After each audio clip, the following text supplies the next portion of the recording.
If you live under a bright, buzzing sky, London, Chicago, Manchester, Boston, chances are you've never really seen the Milky Way. Tonight, I want to show you something even the darkest deserts can't reveal, a kind of matter that doesn't shine, yet sculpts the cosmos. We call it dark matter, not because it's evil or moody, but because it refuses to interact with light. No glow, no reflection, no absorption. It's like the ultimate introvert of physics, present at every party in the universe, talking to no one. But silence has gravity, and gravity tattles. Stars at the edges of galaxies whirl too fast, like kids on a merry-go-round that should fling them into space, yet they don't. Something heavy holds them in, mass we can't see. Astronomers mapped that something by watching how background galaxies get subtly stretched, smeared, or magnified. Space itself bends around mass, and light follows the bend. It's called gravitational lensing. The lens says, there's weight here. The image says, but there's no light. The most jaw-dropping clue came from a cosmic car crash called the Bullet Cluster. Hot, glowing gas, the stuff we can see, slammed together and slowed down.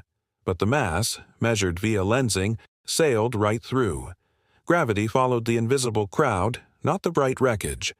Add up all the clues, rotation curves, lensing maps, cosmic structures, and you get a startling budget. Ordinary matter is a small slice. Dark matter is roughly a quarter of the universe's energy mass pie. The rest, a deeper puzzle called dark energy. We'll leave that ghost for another night. So what is dark matter actually? Great question. We don't know. We have suspects. The classic one is the WIMP, weakly interacting massive particle. Heavy enough to tug, shy enough to dodge photons, rare enough to be missed in everyday life. Another candidate is the axion. So feather-light it barely exists. Yet if produced in oceanic quantities early in the universe, it could behave like a cosmic fog of gravity. It might convert into photons in strong magnetic fields, leaving faint, telltale whispers. There are more exotic ideas. Sterile neutrinos that barely mingle with the known forces or dark sectors. A whole shadow zoo of particles interacting mostly among themselves, with gravity as our only translator. It's either elegant or infuriating, depending on your coffee. Couldn't we just be wrong about gravity? Absolutely, we should ask. Modified gravity theories try to explain galaxy motions without new matter. Clever and sometimes successful in special cases. But lenses, clusters, and the growth of structure together push hard for real, unseen mass. To catch a WIMP, we built quiet cathedrals of science. Tanks of liquid xenon buried under mountains, shielded from cosmic noise. If a WIMP bumps a xenon nucleus, the nucleus flashes. One flash in a trillion atoms would be a headline. We also look upward. If dark matter particles annihilate each other, they might release ordinary particles, gamma rays, positrons, neutrinos. Telescopes scan the sky's dimmest glows, especially near the Milky Way's center, for patterns that scream, not astrophysics as usual. At particle colliders, we try the opposite. Create dark matter, smash protons, sift debris. If energy goes missing, like a magician's coin that never hits the floor, maybe it slipped into the dark sector.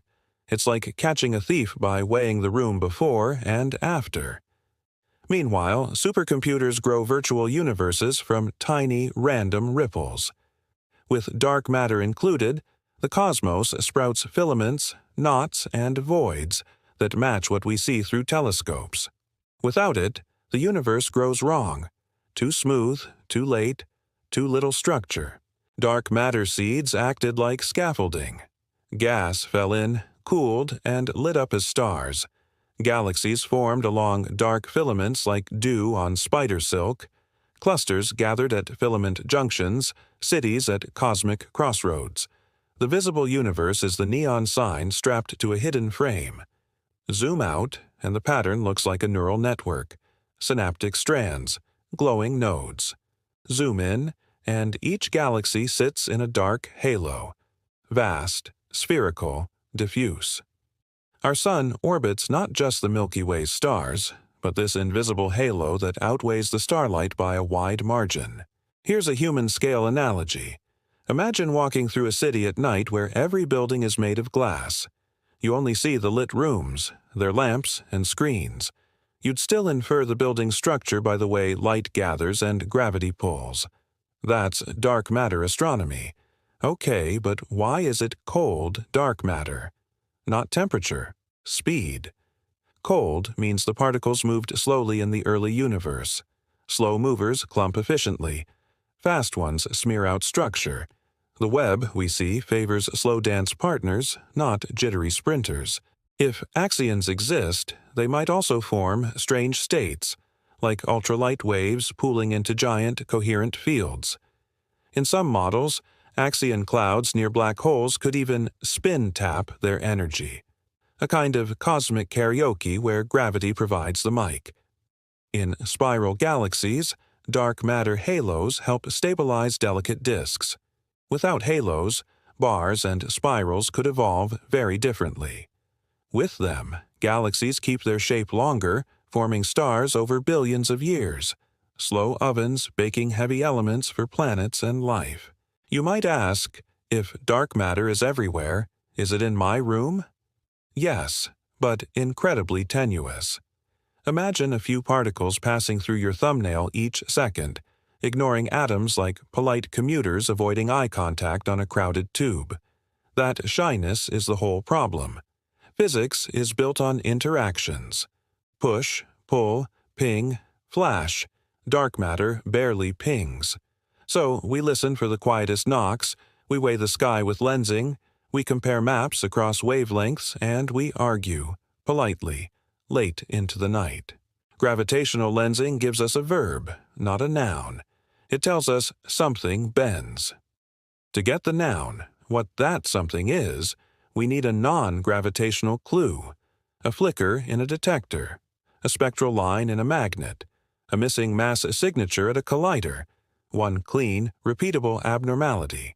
We've had hints that faded on recheck, excesses that melted under better data, and models that aged badly under scrutiny. That's fine. Science is a sieve. Most ideas pass through. The ones that stick are the ones we can poke forever without breaking. Meanwhile, dark matter isn't just academic. It shapes whether galaxies can form early enough to match what JWST sees.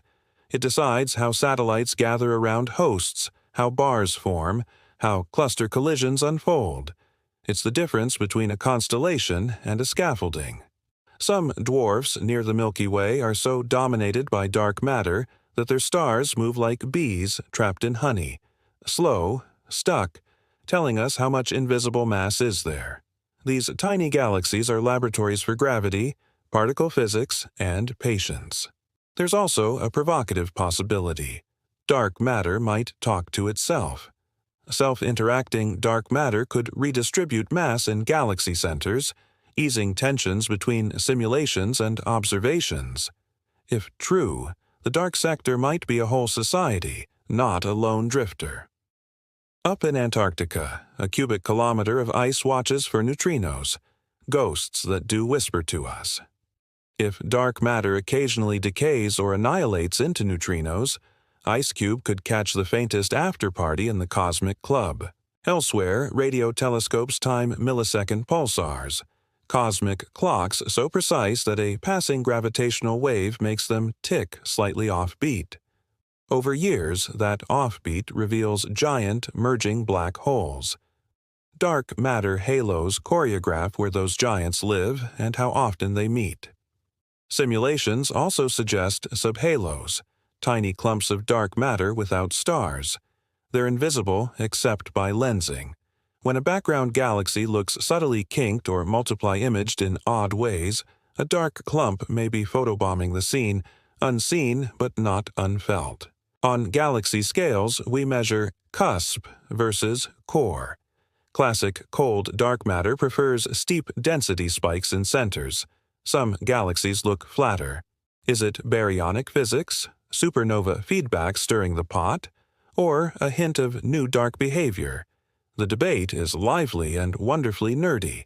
At the heart of the Milky Way sits a black hole, Sagittarius A. Dark matter should pile up there too, faintly changing orbits and annihilation signatures. If we ever see a glow we can't explain with gas and stars, the dark might finally raise its hand. Every few years, a headline claims "Dark matter disproven" or "Dark matter finally detected." Most don't last. That's not failure, that's proofreading. The universe is an unforgiving editor. Only the cleanest ideas make it to print. On the Hubble tension, the disagreement over how fast the universe expands, dark matter isn't the direct villain, but it's part of the background. Our cosmic recipe must be consistent from baby picture to present portrait, or something about our ingredients is off. For UK and US viewers, you fund this science. Underground labs in the Dakotas and Yorkshire, telescopes in Hawaii and Chile, satellites from NASA and ESA. This is a transatlantic detective story. Your taxes buy quiet, and in quiet, we hear the universe think. Dark matter also stretches our philosophy. We evolved to trust our eyes. Science asks us to trust their consequences. We don't see electrons either, only tracks and sparks. We don't see quarks, only jets and showers. Evidence is the scaffold between invisible and undeniable. Suppose tomorrow we detect an axion signal, a crisp wiggle at a frequency predicted decades ago. It would be like hearing a melody you've only ever seen on sheet music. Physicists would dance badly. Astronomers would sleep well.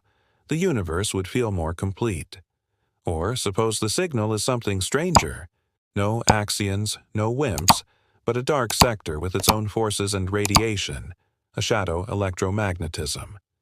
Then we'd redraw particle physics textbooks, and the word standard in standard model would feel adorably optimistic.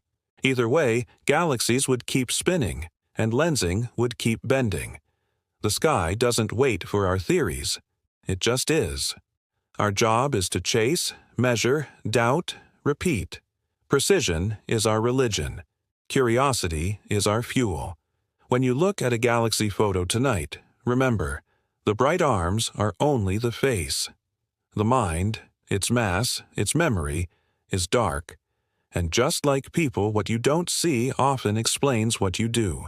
Back on Earth, engineers polish mirrors to nanometer tolerances, miners haul shielding lead, coders fight noise demons at 3 a.m., and graduate students drink coffee stout enough to bend space-time.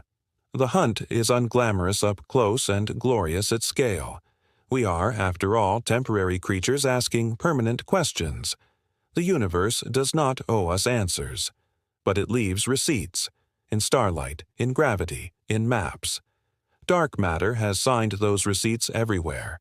We're just learning to read the handwriting. In classrooms from Glasgow to Gainesville, kids are building cloud chambers, logging telescope hours, and writing code that will outlive our current guesses. Some of them will catch the first undebatable dark matter signal. They'll text their advisors. Someone will cry. If you are a creator, here's your role. Translate the quiet into story. Use lensing GIFs, rotation curve plots, bullet cluster overlays. Let viewers feel the logic land in the gut, not just the brain. Wonder is contagious when it's tangible. If you're just here for awe, you're in good company. I became an astrophysicist for the same reason people go to the ocean at night, to feel small in a way that makes life feel bigger. Dark matter is the ocean's undertow, unseen, unstoppable, shaping every wave. We'll end where we began, a city sky, too bright to reveal the Milky Way. Even here in the glow of sodium lamps and phone screens, dark matter is at work, holding your galaxy together, anchoring your night, reminding you that invisibility is not the same as absence. One day, we'll name the particle. We'll hold up a plot and say, there, that bump, that's it, and the cosmos will not change. Only our place in it will. We'll have moved a question from the dark column to the known. Until then, we keep listening for footsteps in a quiet hall. We weigh light like accountants and treat gravity like gossip. The universe is talking. Dark matter is the subject. And tonight, you're fluent enough to follow. If this felt like a good first date with the invisible, come back. Next time, the force that pushes while gravity pulls, dark energy, and the cosmic argument currently keeping cosmologists up at 2 a.m., bring tea, we'll need it. And if you step outside later, even into city light, look up anyway. The stars you can't see are still there, and so is the mass you can't. The night has more in it than the human eye, and more in us than a single night can hold.